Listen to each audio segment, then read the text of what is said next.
Assalamualaikum warahmatullahi wabarakatuh. Hello everybody. First, let me introduce myself. My name is Melinda, Detha, Angga, Dewi.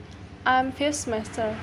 I'm from English Education, Majapahit Islamic University.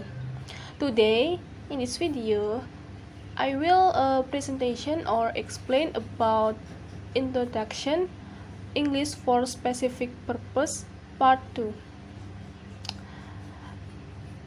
And let's see material in my PowerPoint. Today I have two agenda that will explain. The first agenda is ESP vocabulary teaching at the Vocational Secondary School of Furniture Industry. Next slide about theoretical part. The first characteristic of the target group. This thesis is focused on vocational students with the lack of motivation and some learning difficulties with acquiring English. And next, motivation of vocational students. The aim is to make learning English terminology in the field of wood or furniture industry more stimulating and motivation. The next is source of motivation. There are three sorts of motivation. The first from teacher is the key factor in student motivation. Her or she must have a positive attitude and enthusiasm for teaching English.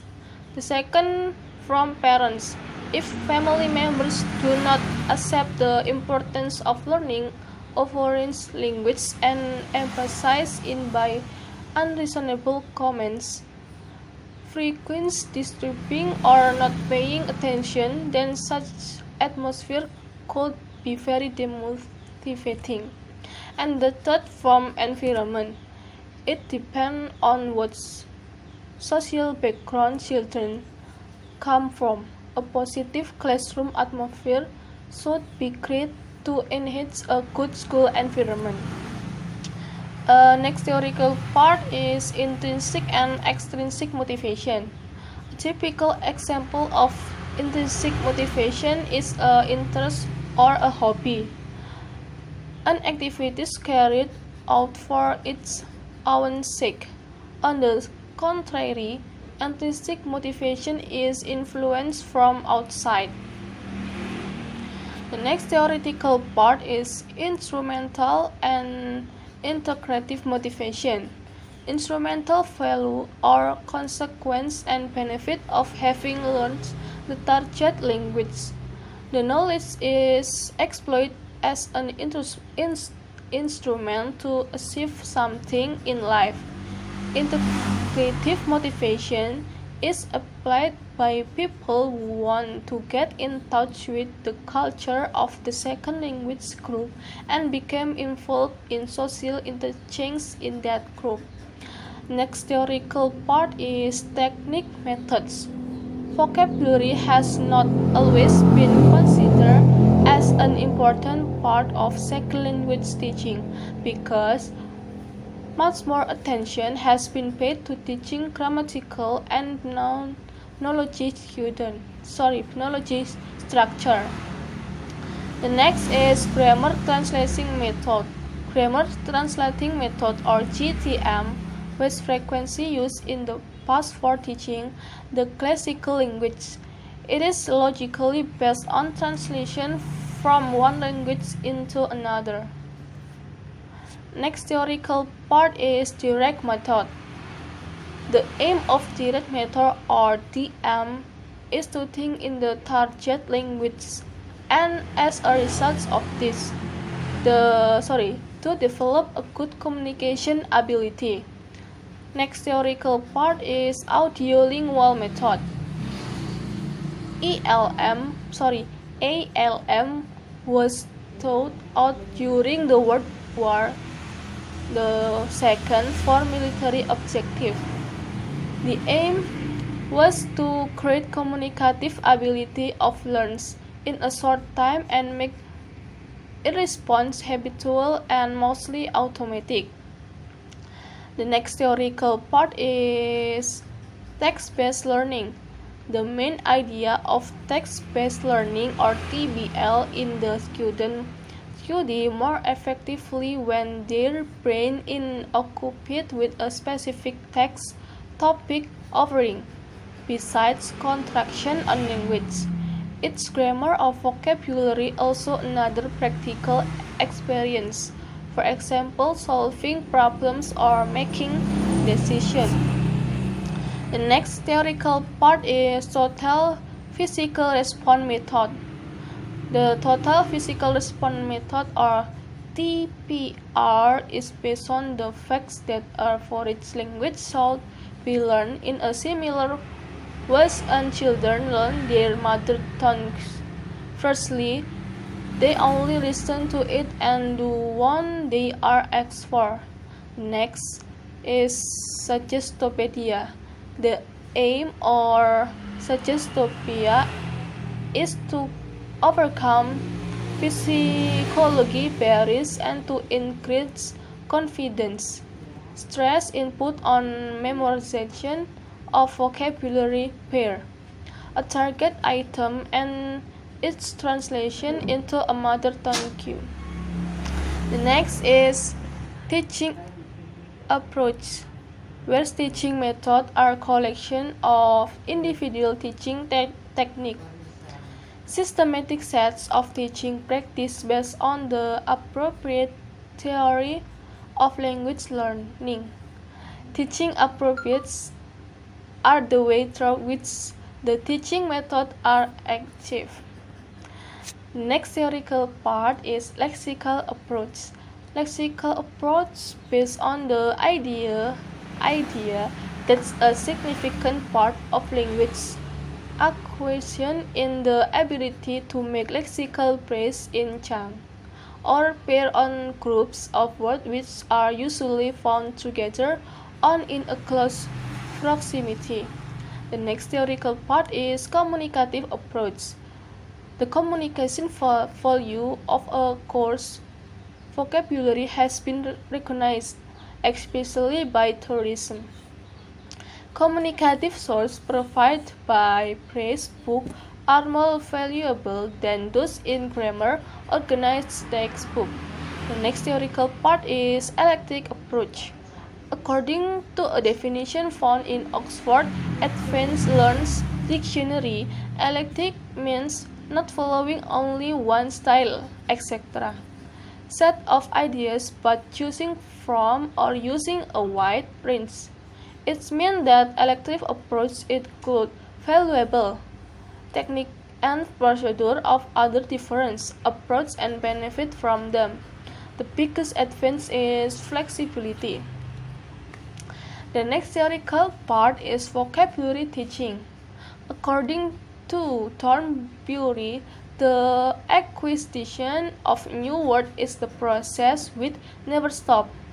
To build a good storage of value, vocabulary is the first and one of the most important steps when starting to learn a new language. Next theoretical part is ESP vocabulary teaching. There are distinguished two types of ESP. English for occupational purpose or EOP learning, English for a job, and English for academic purpose or EAP learning English for a study specialization. The next theoretical part is selecting vocabulary. According to Harmer, one of the most common principles of vocabulary selection is to teach a first concept words and graduate abstract words. The next theoretical part is presenting vocabulary. The main aim of presenting vocabulary is to insert the meaning, the correct form, and appropriate use of the new word into the student's memory. The next theoretical part is vocabulary Consolidation. As Thornberry states in the fact, learning is remembering, unlike the learning of grammar, which is essentially a rule-based system. Vocabulary knowledge is the less a question of accumulating individual items. And the next theoretical part is vocabulary practice. There are many practice activities that include repeating on the new vocabulary to fix the new word in the learned memory. The practice activities are divided into two main groups, receptive and productive. Next theoretical part is ASP, vocabulary practice and solidation. ASP vocabulary can be practiced and solicited by similar methods and techniques used for practicing and solidation of general vocabulary. Move to practical part. In the practical part have 7. Number 1, about target student. Furniture industry vocabulary in use is aimed at students require English for practical use in technical fields who have pre-intermediate knowledge of general English. Next practical part is linguistic objective. Furniture industry vocabulary is in use in a combination thematic or topic based on semantic syllabus. Next practical part is target skill and material. Among the most important in the capability to understand the main idea of a species or scheming. Further skill involve the ability to find quickly specific information or scanning and intensive reading to get details.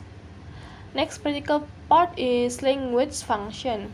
Different types of exercise were chosen intentionally for practicing vocabulary to demonstrate the ability to prepare broad variety of exercise which might be highly interest for learners.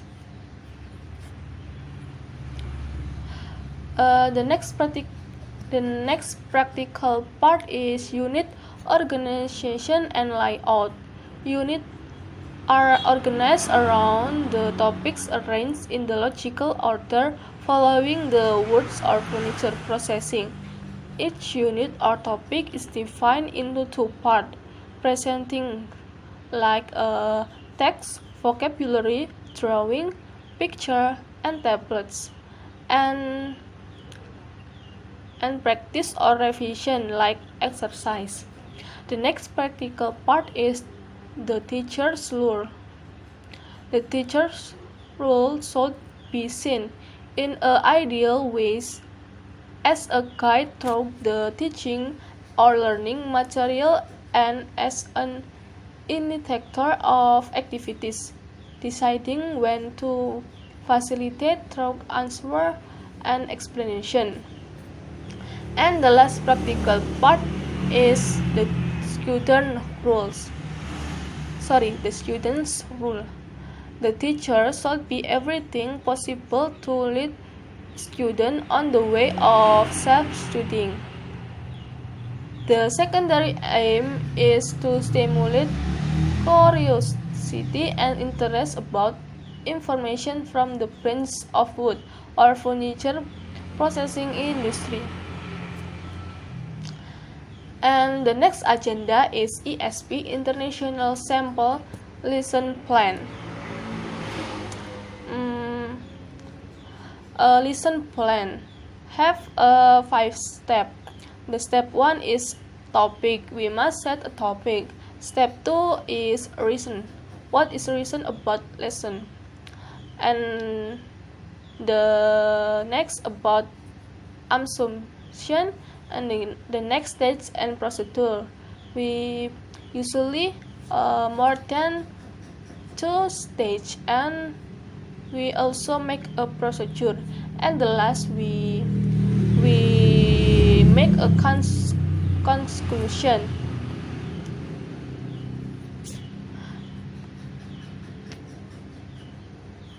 That's all my presentation. I hope you can understand and useful for next day. Thank you very much for watching. And the last I say, wassalamualaikum warahmatullahi wabarakatuh.